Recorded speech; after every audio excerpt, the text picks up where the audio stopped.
Article 22, protection against arrest and detention in certain cases.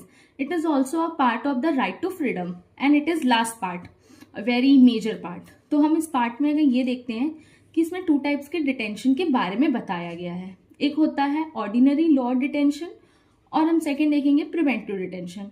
तो ordinary law मतलब वही हो गया, अगर कोई पर्सन है और उसने कोई ऐसा एक्ट किया है या कोई ऐसा क्राइम किया है तो पुलिस उसे अरेस्ट करेगी वो एक्ट कमिट करने के बाद.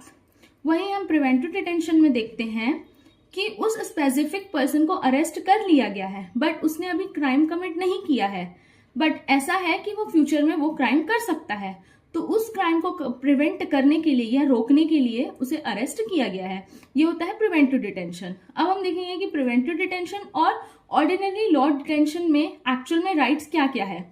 तो जब हम ऑर्डिनरी लॉ डिटेंशन की बात करते हैं तो उसमें राइट आता है अगर किसी एक्यूज्ड को अरेस्ट किया गया है तो उसको जानने का पूरा अधिकार है कि उसको किस ग्राउंड में उसे अरेस्ट किया गया है.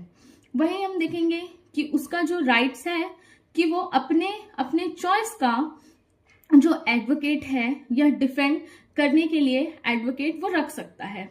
वहीं उसे ये भी बताया जाएगा कि जो स्टेट है वो फ्री लीगल एड प्रोवाइड कर सकती है. वहीं हम देखेंगे कि नेक्स्ट पॉइंट है कि उसे 24 आवर से ज्यादा उसे डिटेन करके नहीं रखा जाएगा.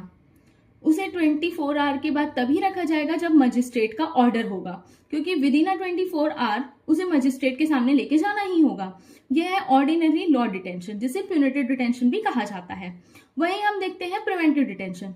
प्रिवेंटिव डिटेंशन वो डिटेंशन होता है किसी पर्सन को आपने अरेस्ट तो किया, इसमें कोई जुडिशियल ट्रायल नहीं होता है. कोई पर्सन को आपने अरेस्ट किया, उसे 3 महीने से ज्यादा आप अरेस्ट करके नहीं रख सकते हो अनलेस बोर्ड ऑफ एडवाइजरी जो होती है जब तक कि उनका ऑर्डर ना हो.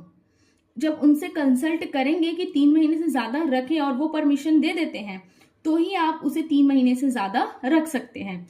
वहीं हम देखेंगे कि वो स्पेसिफिक पर्सन को जिसे अरेस्ट किया गया है प्रिवेंटिव डिटेंशन के अंदर, उसके पास एक राइट्स भी होता है कि वो डिटेंशन ऑर्डर के अगेंस्ट में अपील भी कर सकता है. उसे अपॉर्चुनिटीज मिलती है उस चीज की भी. और यदि अगर पार्लियामेंट चाहे कि इसको जो डिटेंशन है उसे एक्सीड करा जाए तो पार्लियामेंट उस प्रोसीजर के साथ उसे एक्सीड कर सकती है. तो ये होता है preventive detention and punitive detention. ये 2 डिटेंशन बताया गया है. Thank you.